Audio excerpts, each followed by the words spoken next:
The war drums of the KR the Dominion weren't percussion at all. They were low-frequency pulses, seismic groans carried on encrypted comm channels, the kind that could make your bones vibrate if you were close enough. Sol's Resolve picked up the signal as soon as it dropped from warp into the Virelia system.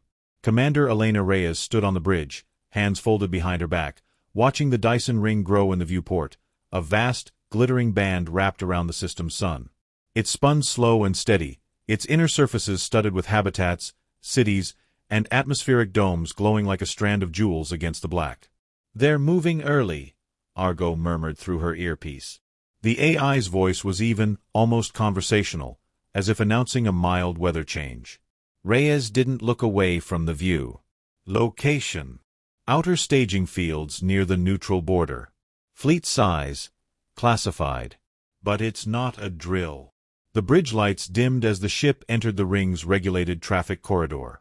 Reyes scanned the vessels ahead, living bioships trailing iridescent membranes, crystalline dreadnoughts that refracted sunlight into razor-edged beams, and blocky freighters from human colonies hauling processed ore. At Dock Sector 7, a cluster of KR the warships loitered, hulls bristling with sensor spines.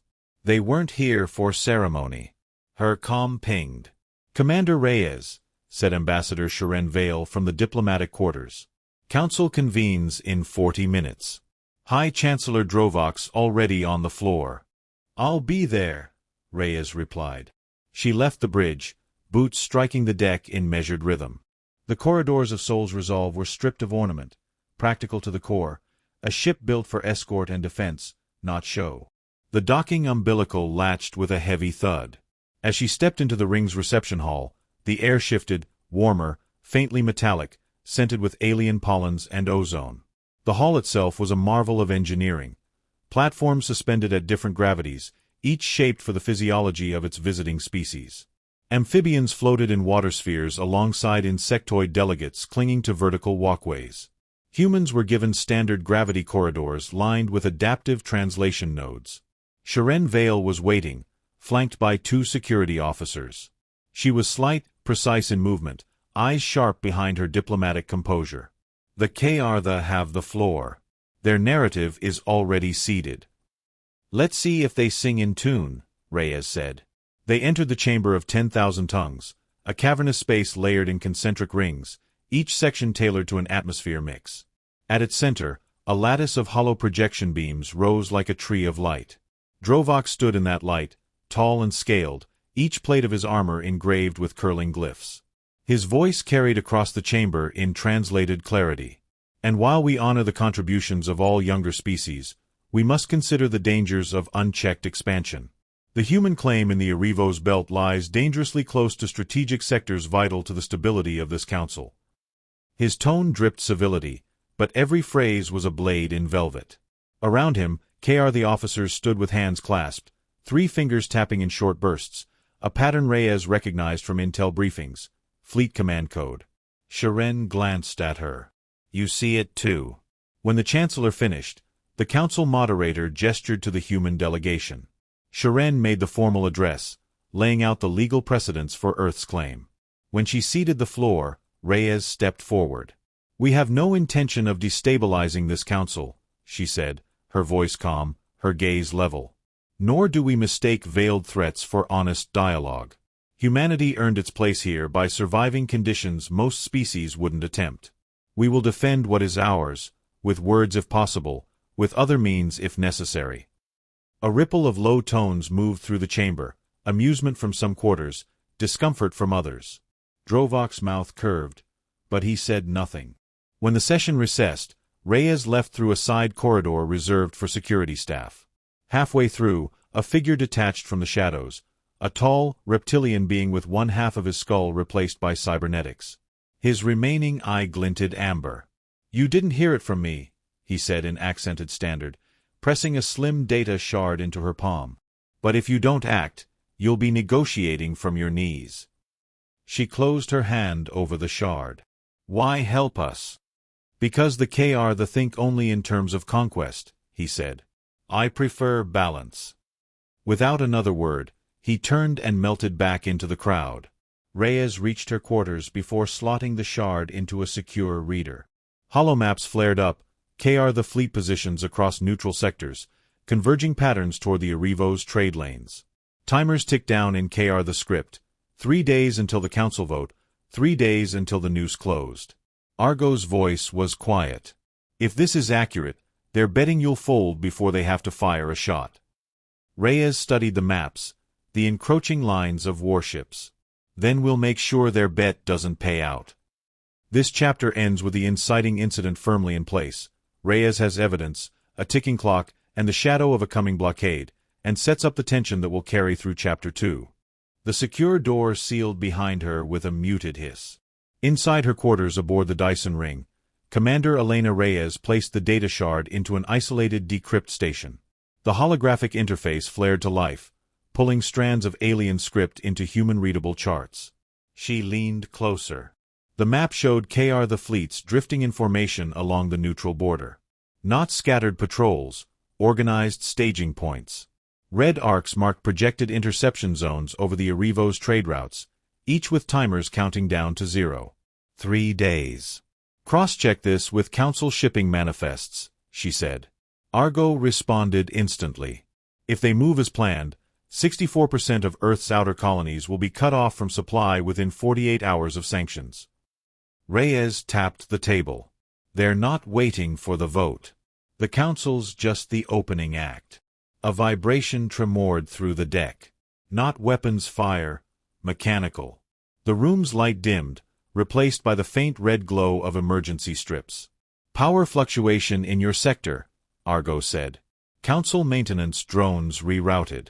Probability of coincidence, 2%. Reyes was already moving. The corridor outside was empty, its walls humming faintly with redirected energy flow. She kept one hand near the sidearm at her hip, boots silent on the deck. Halfway to the security lift, a maintenance drone rolled into view from the far junction. Its usual yellow status lights flickered crimson. The lens housing swiveled toward her, too fast for diagnostics mode. Override, she began.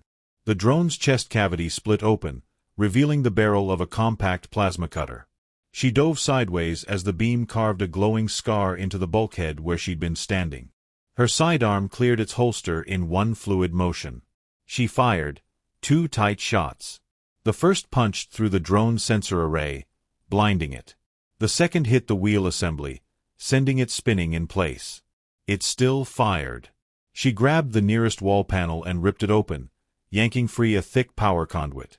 Sparks erupted as she slammed the cable against the drone's exposed circuitry. The machine convulsed, let out a mechanical shriek, then collapsed into a smoking heap. "Tell me that was an accident," she said, breathing evenly as she stepped back. "Negative," Argo replied. The targeting subroutine was overwritten from an encrypted source within the KR the delegation's quarters. Reyes holstered her weapon and looked at the scorched wall. Message received, Chancellor. By the time the formal banquet began, her uniform was spotless again. The grand dining chamber was a display of the Council's diversity. Long, floating grav platforms layered in tiers, each adjusted for species-specific needs.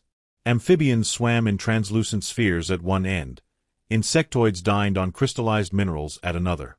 Humans had been given a platform lined with polished metal and simple gravity. Alien delicacies drifted in the air on levitating platters, accompanied by flickering light forms translating their contents. Musicians of 3 species filled the room with overlapping rhythms, creating a shifting, hypnotic undercurrent. Reyes moved through it with calm precision. She was here to observe, not indulge. Drovok found her before she found him. The KR the Chancellor approached with the deliberate grace of a predator that knows it's already inside striking distance. "Commander Reyes," he said, voice rich with courtesy. "I trust the accommodations are sufficient?" "They're functional," she replied. A smile tugged at the corner of his mouth, though his eyes stayed cold. "It would be a shame if the Council were to misunderstand our intentions. We seek stability, not conflict. Your people's rapid appetite for expansion complicates that stability." "You mean it threatens your borders," Reyes said evenly. "Borders are lines in the void, Commander. We prefer them flexible." She studied him in silence for a moment, letting the pause lengthen until it was his turn to fill it. "And what," she asked, "do you do when someone pushes back?" His scales shifted subtly, a flash of iridescence. "We have ways of ensuring compliance." Reyes sipped from her glass of dark, spiced liquid, something from the Varelia markets, sweet at first taste, sharp at the back of the tongue. She set it down with care. "The difference between us, Chancellor," she said, "is that humans don't just endure pressure. We adapt to it. And adaptation has a way of turning the tables." Their eyes held for a beat too long. Then he inclined his head and moved away, disappearing into a knot of other delegates. Sharon Vale intercepted Reyes as she left the platform. "I saw him talking to you. Any progress?" "He's testing the ground before the strike," Reyes said. "They're not bluffing." Sharon exhaled sharply. "Then we have 3 days to get proof." They walked together toward the exit, passing between tiers of alien diners. At one table, a gelatinous species shifted colors in silent conversation. At another, avian diplomats debated with wings half spread in emphasis. Reyes kept her voice low. "If we get it, will the council act?" "Only if it's undeniable," Sharon said. "And even then, some will vote with the KR just to spite us." "Then we'll make the proof undeniable," Reyes said.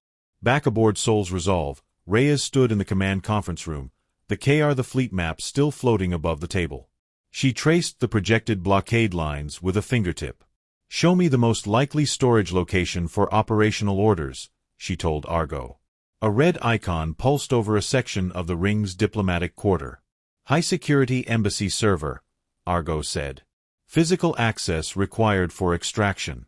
Expect layered gravlocks and biological authentication." "Then we go in," Reyes said. The AI hesitated. "Commander, such an action would violate protocol, compromise our legal standing, and get us expelled if we're caught," she finished. "Yes. But if we don't, we lose more than a council seat." She switched the display to a 3-dimensional schematic of the KR the embassy. Gravity shifts across corridors, atmosphere layers for non-humans, heat signatures of security patrols, all rotating slowly in the hollow's light. Reyes studied it until she could see the route in her head. "I'll take 2 from the security team. We move tomorrow night." Argo's voice dropped in pitch. "Understood. I'll prepare countermeasures." Outside the viewport, the Dyson Ring's artificial day cycle shifted into night. The city lights along its inner surface shone like a tilted horizon of stars. Somewhere beyond that engineered beauty, a fleet waited to cut off her people's lifelines. Reyes touched the glass, then turned away. "If the KR want a lesson," she murmured, "we'll give them one they won't forget." The Sol's Resolve drifted in the shadow of a fractured asteroid, its surface cratered from weapons testing centuries before. The asteroid's jagged edges masked the human cruiser from Dominion long-range scans, but the concealment wouldn't last. The KR the fleet was moving faster than anyone had predicted. Inside the tactical center, red illumination painted the room in muted urgency. Commander Elena Reyes stood over the holotable, her hands clasped behind her back. Blue lines mapped human patrol routes, red arcs marked Dominion advances, and the center glowed with a fresh tactical icon, a KR the Dreadnought entering the system. Lieutenant Markovich broke the silence. "We've got 30 minutes before they breach sensor shadow." His voice was flat, but the tightness in his jaw betrayed strain. "They've committed a capital ship to a border incursion," Reyes said. "That means they're testing our response, not just probing." "They'll get their answer," Markovich replied. The AI, Halcyon, projected a spectral image of the dreadnought above the table. Designation: Blood Scale. Primary hull plating composed of refractive composite, resistant to laser dispersion. Armament: mass driver batteries, plasma torpedoes, and a forward singularity projector.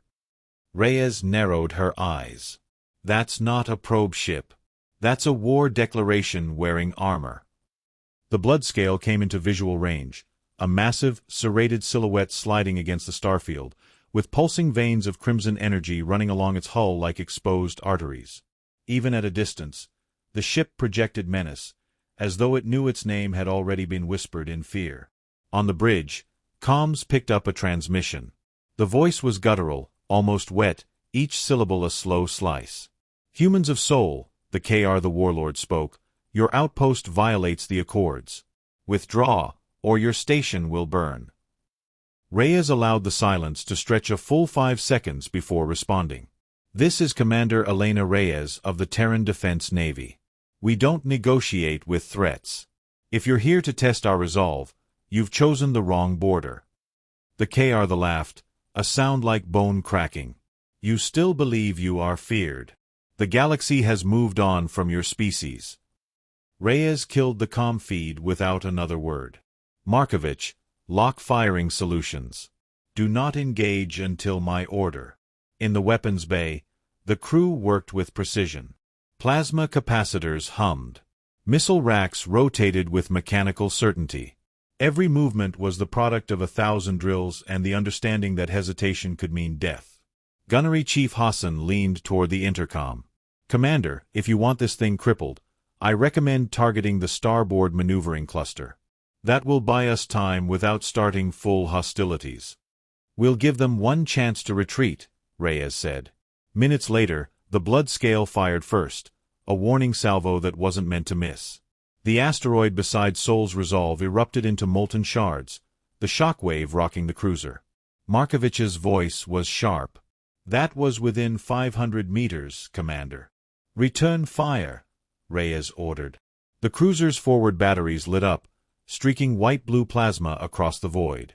The first impact struck exactly where Hassan had calculated, ripping through the dreadnought's starboard thrusters. The blood scale listed slightly, its smooth predatory drift breaking. The comms lit up in an angry chorus. The Warlord's voice roared back, harsher than before. "You fire on us, human, and you sign your death writ." "Consider it signed," Reyes replied. In the Dominion flagship's war chamber, the officers studied the engagement with cold fascination. They had expected fear, perhaps retreat. Instead, the humans had struck first, and struck with surgical precision. "This was supposed to be a pressure test," one of the aides hissed. The Warlord slammed a claw into the table, splitting its surface. "Now it is a hunt." Back aboard the Sol's Resolve, Reyes knew retaliation was coming. "Halcyon, predict their counterstrike vector." "Probability suggests a high-yield plasma torpedo barrage aimed at our shield nexus," the AI replied.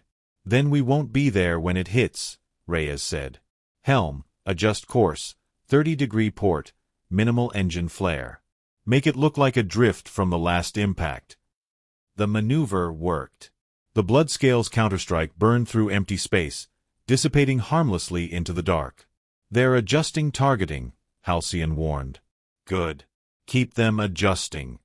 Reyes knew they couldn't trade blows forever. Human ships weren't built to slug it out with the dreadnoughts. They were built for adaptability. That meant turning the battlefield into something unpredictable. "Hassan, prep the gravlance," she ordered. The weapon was experimental, a focused burst of gravitic shear designed to destabilize local spacetime. It wouldn't pierce armor, but it could make a 100,000-ton warship drift like a drunk. "Gravlance charged," Hassan confirmed. Reyes waited until the Bloodscale's prow aligned perfectly with their vector. "Fire!" A ripple of distortion lanced out, warping the starlight around it. The dreadnought's trajectory buckled instantly. Its forward momentum shuddered, engines overcompensating. Markovich grinned. "That's going to leave them dizzy." The Warlord's composure cracked. "They dare use gravity as a weapon," he snarled. "This is no longer a skirmish. Signal the fleet. All ships, converge." Halcyon intercepted the signal. "Commander, they've called in reinforcements. 3 cruisers, any 10 minutes. Reyes didn't flinch. "Then we end this in 9. The bridge moved like a single organism, every officer in sync, every order a clean cut. Reyes had no illusions. If they stayed, the Sol's Resolve would be scrap. The goal now was to cripple the Bloodscale so badly it couldn't pursue, and then vanish into deep shadow. "Target their primary reactor conduits," she said. Hassan hesitated. "Commander, that's a kill shot." "They fired first," Reyes replied. The volley struck true. Blue plasma lanced into the dreadnought's spine, erupting in a chain of white-hot detonations. Sections of the ship went dark. Its weapons fire stuttered, then ceased entirely. Reyes gave the order without ceremony. Break contact. Full stealth. Let them explain to their fleet how a single human cruiser left their flagship bleeding in space. The Soul's resolve slipped away into the asteroid belt, vanishing from enemy scans. On the bridge, the crew sat in tense silence. The battle was over, but the war had begun. Markovich finally spoke. We just made the galaxy a lot smaller, Commander. Reyes nodded. Or reminded it how big a problem humans can be. The fleet didn't arrive so much as erupt into existence. One moment the starfield shimmered with undisturbed light. The next, it was carved apart by the jagged black hulls of their warships. Each vessel bristled with forward gun arrays, their surfaces alive with the shifting glow of adaptive camouflage plates. The void between them pulsed with the faint distortion of energy shields already spun up to maximum. On the Soul's resolve, Reyes stood in the center of the command deck, eyes locked on the tactical display. The formation was tight, overlapping their fire arcs, pushing forward in a wedge designed to punch clean through blockades. They're not probing, Rourke muttered at her side. That's a full penetration run. They think we're the blockade. We're not, Reyes said evenly. We're the knife. A low chime from the sensor station interrupted them. Ensign Yamada's fingers blurred across the console. Ma'am, they're broadcasting. The main screen flickered, resolving into the monstrous visage of a the warlord. His chitin was mottled with scars, mandibles flaring in slow, deliberate threat displays. Behind him, the dim lighting revealed a line of impaled trophies, helmets, armor plates, skulls. Humans, the warlord's translator croaked in a deep, grinding voice. This is not your war. Leave now, and your species will be forgotten rather than extinguished. Reyes took a step closer to the comm pickup, every motion controlled. Warlord, you should have studied history before you crawled into this fight. The tilted his head, mandibles twitching in contempt. We know enough. You are a young race. Reckless. Emotional. Soft. Reyes's voice didn't rise, but the steel in it cut clean through the room. Soft things don't build weapons that tear moons apart. She cut the transmission before he could reply. The warlord's image blinked out, replaced again by the tactical map. All units, Reyes said, turning toward the deck crew. Phase 1 is go. Shadow wings, advance on my mark. The resolve pivoted in the void, her thrusters barely flaring. Out beyond the forward arc, dark shapes detached from the shadow of an asteroid cluster. Stealth gunships, each no larger than a freight hauler but bristling with mass drivers and adaptive hull plating. Their movement was glacial, their outlines almost impossible to track without enhanced optics. On the flagship, the warlord's second-in-command studied the incoming data. Minor contacts on the periphery. No threat to the wedge. The warlord didn't bother looking. Ignore them. Focus on the carrier. Reyes's mouth curved into something between a smile and a snarl as she watched the wedge plow forward exactly as planned. Shadow wings, now. The black gunships bloomed into motion, shedding their stealth patterns in a cascade of sensor ghosts. They swept inward from both flanks, their mass drivers spitting hypervelocity slugs that ripped through the frigate hulls like paper. Armor shattered.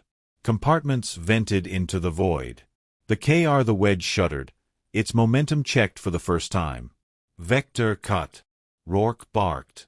They're trying to turn the wedge. Reyes was already ahead of it. Main battery, lock their lead destroyer. Overload pattern.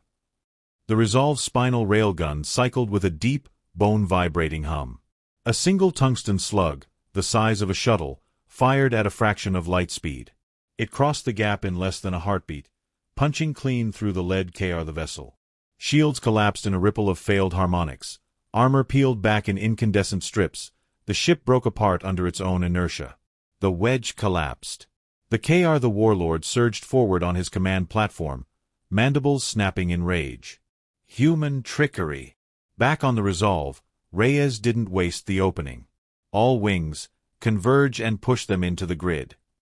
The grid was an invisible minefield, tens of thousands of micro-warheads seeded into the battlespace days earlier. The mines weren't built to kill ships outright. They were tuned to overload shield matrices, forcing reactors into cascade shutdowns. The KR never saw it coming.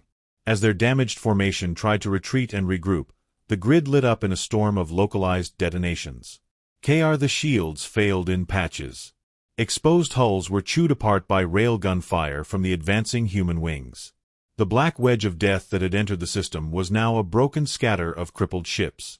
On the Resolve, the air smelled faintly of ozone from the weapon capacitors cycling at full burn. The crew moved like a single machine, tight, precise, utterly focused. Reyes scanned the display, noting the escape vectors blooming from the the remnants. "They'll try to jump. They won't make it," Rourke said grimly. "We've still got the choke." The choke was the second half of Reyes's trap, a series of gravity projectors hidden inside hollowed asteroids along the only viable FTL vector out of the system. Once activated, they would distort the local space enough to tear apart any ship that tried to jump without exact counter-calibration, which the didn't have. "Activate the choke," Reyes ordered. Out in the asteroid field, invisible tides warped the fabric of space. The first the ship to attempt a jump flickered like a mirage, then detonated in a spray of debris. The rest halted instantly, unwilling to share its fate. The warlord's voice returned on a system-wide channel, but now it was ragged, the translator struggling to keep pace with his rapid, furious clicks. "You fight like vermin. You set traps. You hide your strength. There is no honor here." Reyes stared directly into the pickup, her eyes like cold steel. "We're not here for honor. We're here to win." When the last the ship's reactor went cold, the battlespace was silent except for the faint calm chatter of human wings reporting kills and losses. Rourke exhaled, running a hand over his face. "That's the first time I've seen them pull back without a fight to the death." "They'll be back," Reyes said, her tone matter-of-fact. "But next time, they'll remember this day. And they'll know what happens when you threaten humans." Somewhere deep in the galaxy, a warlord nursed his rage. But here, in the wreckage-strewn void, the trap had closed, and the first lesson had been delivered. The bridge of the Resolute Dawn was silent except for the low hum of her reactors. Outside the viewport, the enemy fleet loomed, hundreds of warships arrayed like a wall of steel and plasma, their weapons locked on the lone human vessel. The air felt charged, like the moment before a lightning strike.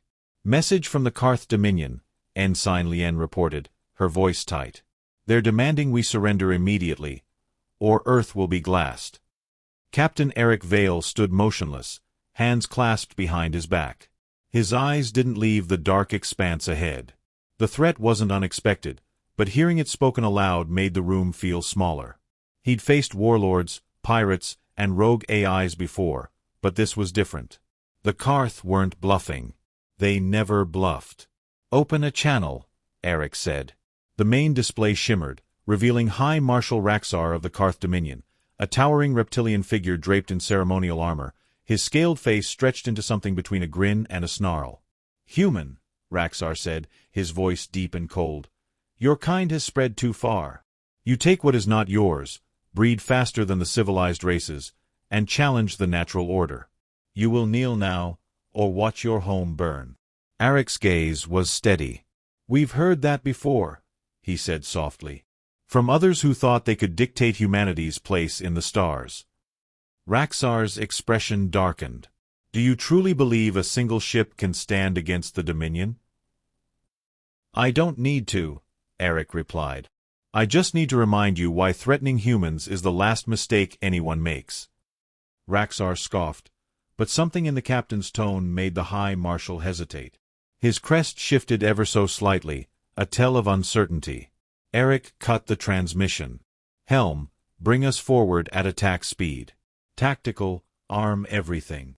A ripple of unease went through the bridge crew. Charging a force that outnumbered them 100 to 1 was suicide. But none of them questioned him. They'd served under Eric long enough to know he didn't gamble lives without reason. As the Resolute Dawn surged ahead, Ensign Lien whispered, Sir, they'll tear us apart before we're in range. Not if we show them what they've forgotten, Eric said. Activate the relay. Deep in the ship's core, a device older than most of the crew powered up, one of Earth's most closely guarded technologies. The Dawn wasn't just a warship. She was a messenger. Across the enemy fleet, comm channels flared to life. Every Karth ship was force-fed the same data stream, unfiltered footage from Earth's history. The fall of the siege of Paris during the AI wars. The burning of Olympus Mons during the Martian insurrection. The last stand at the Helix Nebula, where a single human destroyer took out a battle group 10 times its size. And then, the worst of it, scenes no Dominion warrior could stomach. Not humanity's victories, but their endurance. Cities rebuilt after being reduced to ash. Survivors standing amid the ruins, bloodied but unbroken. Faces that stared back into the camera not with fear, but defiance. The Karth had studied human battles, but not the human will. Now they were seeing it raw. On the flagship, Raxar's clawed hands tightened on his command throne. His crew shifted uncomfortably. No species they'd conquered had fought like that. Most broke. Humans didn't. The resolute Dawn closed the gap, her guns silent, her shields glowing faintly. It was not the advance of a desperate foe, but the walk of a predator. Sir, Tactical said, half their ships are hesitating. Their targeting arrays are wandering. Eric's voice was calm. Good. Now let's finish the lesson. A low-frequency transmission pulsed through every ship, a human heartbeat. Slow, steady, unyielding. It wasn't meant as intimidation. It was truth. This was what they faced. This was what it meant to fight humans. Raxar's voice finally came back over the comm, but it lacked the iron certainty from before. What do you want? Eric didn't smile. Leave our worlds. Leave our people. Or I'll give every civilization you've enslaved this same message, and they'll remember they outnumber you. For a long moment, silence held. Then the Karth formation shifted. One by one, ships began to turn away. The bridge crew let out the breath they'd been holding. Some sagged into their seats. Eric remained at the viewport, watching the enemy retreat. Lien spoke, awe in her voice. Sir, we didn't fire a single shot. Sometimes, Eric said quietly, you don't win by killing the enemy. You win by reminding them what they're afraid of. Hours later, Earth's High Command sent their thanks, but Eric barely listened. Victory was never permanent. Someone, somewhere, would test humanity again. That was the way of the galaxy. But next time, they'd remember. And that was enough.